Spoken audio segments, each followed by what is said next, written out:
Guys, I'm losing confidence in my ability to add colors. Blue, blue, yellow.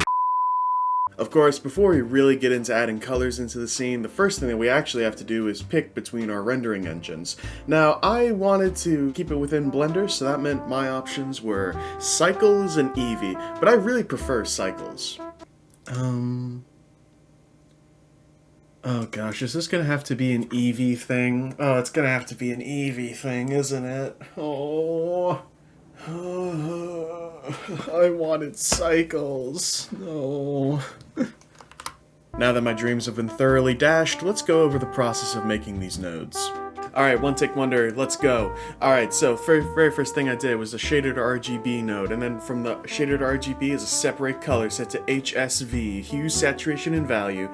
And then at the very end of the node sequence, I put in a combine color set the very same way, so that way I can manipulate all aspects of the color. And then after that, I took the value and I plugged it into a color ramp, and I added constant stops to it. That way I can kind of have like that flat shader tune kind of look. And then I mixed in a Voronoi texture because I felt like it was kind of flat and needed some variation, and that still wasn't quite enough, so I tried also mixing in a little bit of ambient occlusion. And then I just kind of kept on messing with the color ramp, adding in some highlights and the like. And then I was just playing with the light here. This has no bearing on anything. And then I mixed in like this paintbrush kind of texture just to see if I can get even a little bit more variation in there. Make sure it doesn't look flat whatsoever. Now we're starting to add in some color.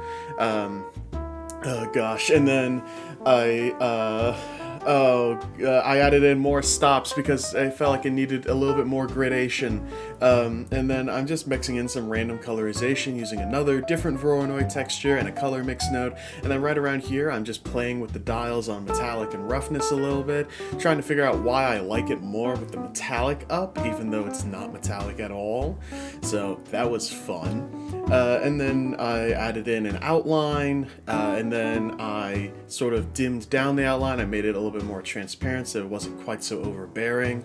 Right here I'm cleaning up the nodes a little bit just to make it a little bit tidier if I ever need to do any modifications to them or I need to go through and read it. And then one of the things I did kind of near the very end here was I added in, the complementary hue in the darkest shadows, so that way there was like this color contrast, a complement thing.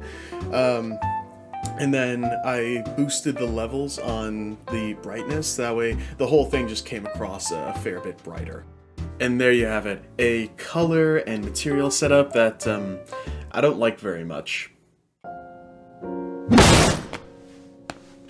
Like, don't get me wrong, it's good, but it's just not what I really had in mind. So, these really aren't all that different, but the first version had a grunge to it that I didn't like. The biggest change was honestly just changing the color ramp type to ease instead of constant, and adding in a highlight at the darkest ends of the color ramp. From there, it was just about adding these shaders onto each character, along with, of course, their own special items requiring their own shaders, but those were fairly straightforward in comparison to everything else. It was just a lot of fine-tuning and tweaking until finally, the characters were done. Well, now I just have to apply this same shader to the background. It looks bad.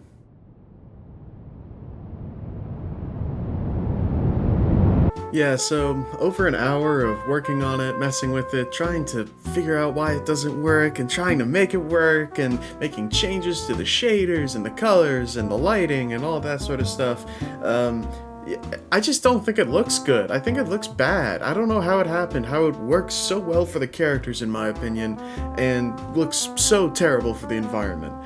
But it was clear that a new approach was needed.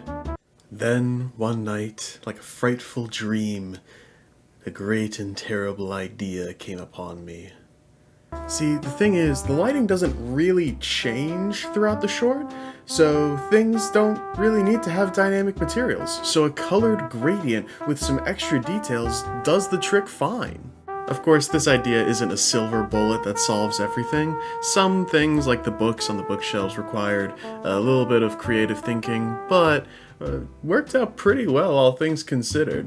And now with these new changes, I think it looks really great. I think it even compares well to the spirit of the original sketch that I had made, which I am so pleased with. And of course, to round out these comparisons, here is the turnaround of the finished environment. There's definitely more I could do to make it better, but perfect is the enemy of good enough, and I am very, very pleased with how this has turned out. Ah, dang it, I forgot to make the cards and the chips.